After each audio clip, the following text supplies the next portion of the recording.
For several years in our country, a disproportionate number of people of color were sentenced to prison for breaking laws that had to do with things regarding marijuana. Now marijuana is becoming legal throughout the country, and the emphasis is on making sure that communities of color, which were disproportionately affected by those laws, now get their fair share of the growing business. To make sure that happens, Chris Webber, the NBA All-Star, as well as Jason Wild from JW Asset Management, have created a new $100 million impact fund to assist minority entrepreneurs in the cannabis sector. And I see both of them in my preview window. So I'm going to start with you, Mr. Weber. Why is this? I mean, $100 million is a lot to start. Personally, why was it important for you to take part in this?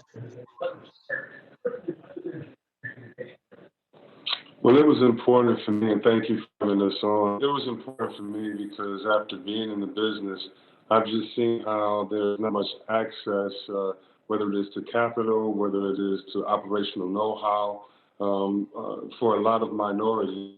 And, the communities that have been impacted most negatively by these laws targeted at their communities needs to be, I feel, the ones that take part in reaping the benefits. And so, a partner like Jason, who understands that he shares the same concerns, and he's an industry leader, and it starts with guys like him. Well, Jason, going off of that, you're looking to level the playing field here. When you're looking at businesses to help identifying certain entrepreneurs, what are you looking for? And I guess, what's your end goal in this?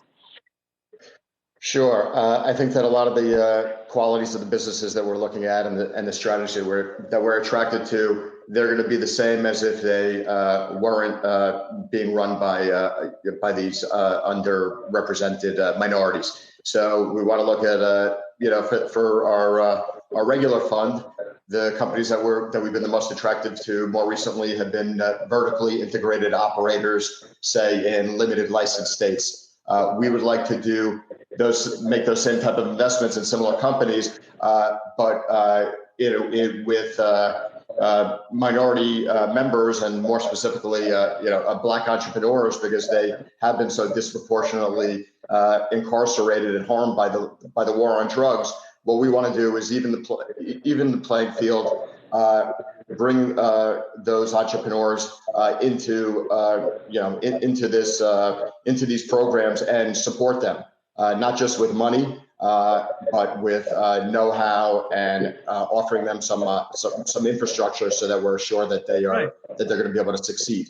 Because Chris and I know we both strongly share the view that if we do this and we just and these businesses are not successful, then we're not going to be able to continue to do it and to help more entrepreneurs. Jason, very quickly, what makes you think Congress will pave the way for legalization nationwide this year? I mean, the president, Biden, said he's against it, although a lot of Republicans who speak against it are now for it. Yeah, I think it's just a matter of time, whether it happens this year or it happens next year. I mean, the fact is we have state level programs that are very viable at this point, and where good companies can become sustainable companies that are profitable. So our investments in the space overall have not really been around timing of legalization on a federal level. It will make things easier when it's easier to bank, and there's not this. There's a punitive tax called the 280E tax, which is a real sap on the cash flow of these businesses. Those things would get better, and hopefully with legalization, and even more importantly, people will stop getting arrested if we have legalization. Right. So it's very, very important from that aspect. But from the business perspective, if things went on the way they are, where every state is sort of its own market, we can find and invest in very viable businesses. Chris, I want to pivot from this to the NBA just to get your thoughts just on, obviously the NBA had a successful bubble season, but now that we're in the real world during this season, how do you think it's going so far? I think the NBA is going great so far. I know there's a little bit of controversy.